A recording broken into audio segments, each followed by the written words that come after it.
Welcome to the deep dive. Today we're really diving into something fascinating, some profound spiritual teachings, mostly from Rabbi Itamar Schwartz.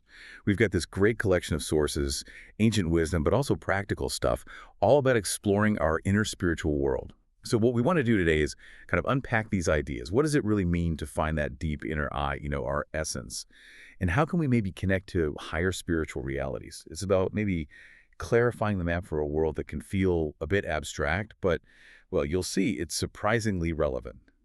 Okay, let's dive right in. So this core idea in the sources, it's about having an eye, right? But it's more than just personality or, feelings that come and go. Exactly. It's deeper. It's the essential being, the soul. The soul itself. That's it. And it's often hidden, screened off, you could say, by our physical body. Right. And the texts say there's something we need to do first, a kind of prerequisite before we start peeling back that screen. Absolutely. It's not just jumping into advanced techniques. The first step, the foundation, is cultivating what they call a holy body. A holy body. How does that work? Well, it's mainly through observing the relevant Torah commandments, the 613 precepts. Mystically, they're seen as linked to our spiritual makeup, our faculties. So following them purifies or refines the body, makes it a better vessel for the soul's light, sort of prepares the ground. Okay, so it's like tuning an instrument, making the body more receptive. And then the sources give us a kind of roadmap, a three-part process for spiritual solitude. Yeah, it's a really beautiful progression. First, you discover your essential I, that inner spark. Second, you work on completing that I, turning to the Creator, being grateful for what you have, asking for what you feel you're lacking. That vulnerability. Exactly. And then third, through that process, you open up a space. You might experience the Creator's revelation right there in your own heart. Wow. It's very inward, very personal. Deeply personal. Okay, so that sets the stage. Now, the sources talk about two main paths, right, for revealing this hidden soul. And they sound quite different. Let's start with the first one. It sounds pretty intense. Atasha, weakening the body. It is intense, yeah. Very traditional. It emphasizes really deep, exhaustive engagement in Torah study, like pushing yourself physically to the point where your body strength is, well, depleted. The idea is by tiring out the body so intensely, you kind of break its hold. Break its hold, metaphorically speaking. Right, to let something deeper come through. There's that analogy in the text, isn't there, about wine in a barrel? Yes, it's a great one. The wine is the holy soul, the barrel is the body. Break the barrel. The wine flows out, so weaken the body's dominance. And the soul can emerge, reveal itself. This was apparently a method used by some ancient sages, the Tanaim. The Tanaim, right, those early key figures. And it's been around for generations. Seems so. And if you zoom out philosophically, it's interesting. It suggests the physical body can act like a container, right? And sometimes to get to what's inside, the container needs to be, well, loosened or transcended. Challenges that idea that our physical self is all there is. Exactly. But that sounds risky. I mean, intensely weakening the body. Are there warnings about this? Dangers? Oh, definitely. The sources are very clear. Balance is crucial. Yes, weaken the body, but, and this is the key part, the mind has to stay active and clear for the study. Okay. So it's not about shutting everything down. No, not at all. If the mind gets exhausted too, then the intellect, which is described as the soul's vessel, gets compromised. And that actually hinders the soul's revelation. It's a common mistake, apparently, weakening both and losing the real benefit. So you need guidance for that path to keep the mind sharp. Absolutely. Careful guidance. Okay. So if path one is breaking the barrel, path two sounds gentler, finding the cracks to let the light through. It focuses on awakening the soul's light from within the body using the senses. It's a beautiful contrast, isn't it? And the idea is profound. Our senses sight, hearing, smell, speech. In Kabbalah, sometimes called Rashad. Right, the acronym from the Arizal. Yeah. These aren't just physical tools. They're like windows, cracks, openings where the soul expresses itself. The real power behind your physical sight, for example, is the soul. It's just clothed in the body, giving us that physical experience. So the goal is to tune into that deeper spiritual level of sensing. Precisely, to move towards spiritual sight, spiritual hearing. That's a huge shift in perspective. Not getting a new sense, but using the ones we have differently.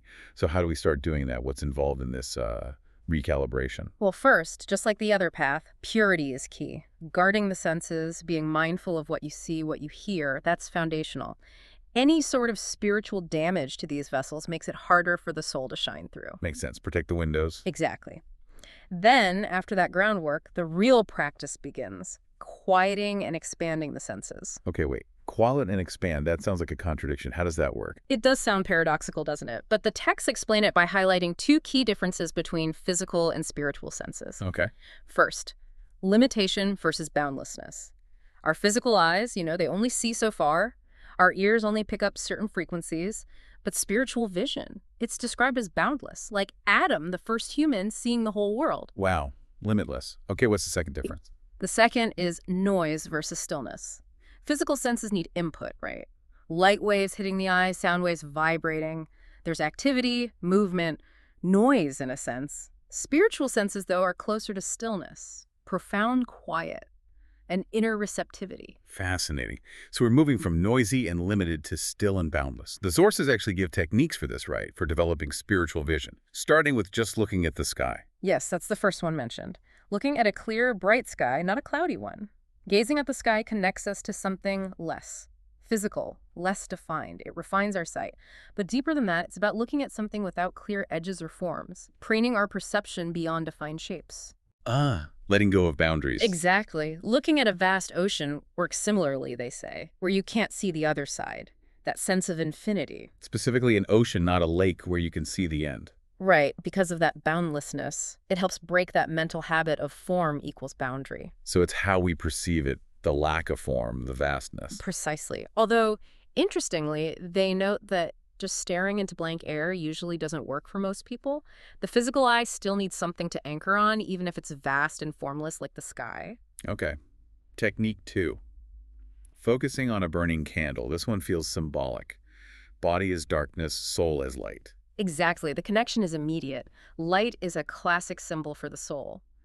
The candle of God is the soul of man, as the verse goes. Like lighting memorial candles for the soul. Right. So intently focusing on that physical flame can help awaken the soul's inner light. It's about making a connection. Yeah. Like that Shabbat elder said about Hanukkah candles, they speak to those who connect deeply. That's beautiful. But is there a limitation here compared to the sky? There is a subtle distinction the sources make.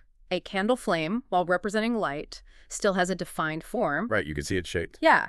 And while fire itself can spread limitlessly, our visual focus on one flame is bounded. So it doesn't quite give that same sense of formlessness and boundlessness as the sky, at least not visually. Got it. Okay, next, a very profound one. Visualizing the divine name. YHVH. Yes, this is deep. Focusing on the four-letter name. In mystical thought, this name is seen as the root of everything, all creation, all other divine names. So concentrating on it is like focusing on the absolute core of being, way beyond the physical. And the sources mention 2 ways to approach this. They do. One is simpler, just gazing at the name written down, maybe on parchment or in a sacred text, focusing on that traditional Ashuri script. The Hebrew letters. Right. The second way is considered higher. It's when the name kind of appears spontaneously, shines in your inner vision, maybe with eyes closed. The Arizal apparently saw this as a sign of a complete, rectified soul. If it appears partially, it shows areas needing work. So that higher form is incredibly powerful. It combines the light aspect, because it shines, with the very essence of creation. A very potent tool.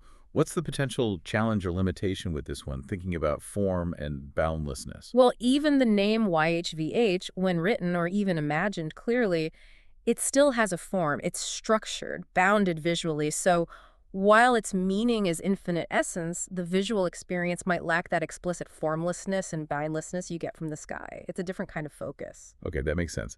Now, this next one is really interesting. Gazing at the face of a tzaddik, a righteous person. We're told humans are created in God's image. Yeah. Is this about seeing that image reflected? That's exactly the idea. A tzaddik, someone who has purified themselves, is said to embody that divine image more fully. Their face radiates wisdom, the soul's light. Remember the verse? The wisdom of a man illuminates his face. Yes. So by gazing at them, your own soul can be awakened. Like one like attracts like. You receive a kind of spiritual energy and emanation. Like seeing your own potential reflected. Something like that. And it might even elevate you.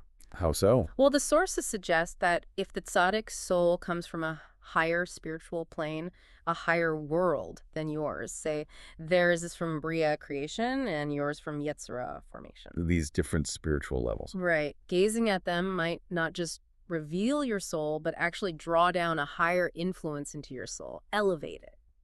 So seeking out a highly elevated tzaddik could be particularly powerful. That's the idea behind seeking the all-encompassing tzaddik. Even if you can only feel their presence like the sun's warmth without looking directly at it. And they even mention looking at a picture of a tzaddik. Less potent than being there, of course, but still beneficial, like looking at photos of loved ones. It keeps the connection alive. But this path must have its own challenges, right? What are the cautions here? Big ones, yes. First, the danger of making the tzaddik the goal, instead of the means to connect to your own soul and then to the creator, getting stuck on the person. Focusing on the messenger, not the source. Exactly. Second, focusing too much on their physicality, even though their body is considered holy, rather than their spiritual essence. Third, well, even a tzaddik's face is still a bounded form. Right, visually limited. And finally, a subtle point. If, hypothetically, a tzaddik's soul level was lower than yours at some point, focusing solely on them might eventually hinder your own upward path, even if they were a great starting point. Lots of nuances there. Okay, the final technique mentioned uses something many might dismiss. Imagination. Kochamadama. Isn't imagination sometimes seen as unreliable? It often gets a bad rap, associated with fantasy or falsehood, but the sources present it very differently. The power of imagination, Kochamadama, isn't inherently bad. It's seen as a distinct spiritual faculty, separate from physical sight, separate from intellectual understanding. So like a third way of perceiving. Kind of. The key is understanding its limits. The danger comes when you confuse imagination with physical reality or pure intellect. Like thinking your imagined lottery win means the money is actually in the bank. Precisely. You need to know the boundary. But used consciously, carefully, it's incredibly powerful for spiritual awakening. How so? What kind of things? For example, vividly imagining yourself in the Holy Temple, even though it doesn't physically exist now. Or picturing yourself standing among angels. These strong mental images, you find them in Hasidic teachings. They can evoke real feelings of sanctity, awaken the soul. So it's a spiritual vision of things not physically present but still impactful. Exactly. Things that might not exist now or maybe never existed physically, but they stir the soul profoundly. What do you need to use this power well? Without just, getting lost in daydreams. You need a purified imagination. Most people's imaginations just jump all over the place, right? Scattered. To use it spiritually, you need focus, clarity, discipline, to prevent it from becoming delusion. Okay, wow. We've covered a lot. 2 main paths, several really different techniques. When you put it all together, what's the big takeaway? What's the ultimate point of all this? That's crucial. The ultimate goal isn't just achieving spiritual sight or hearing for its own sake. That's where people can go wrong. Seeking phenomena. Chasing experiences. Right.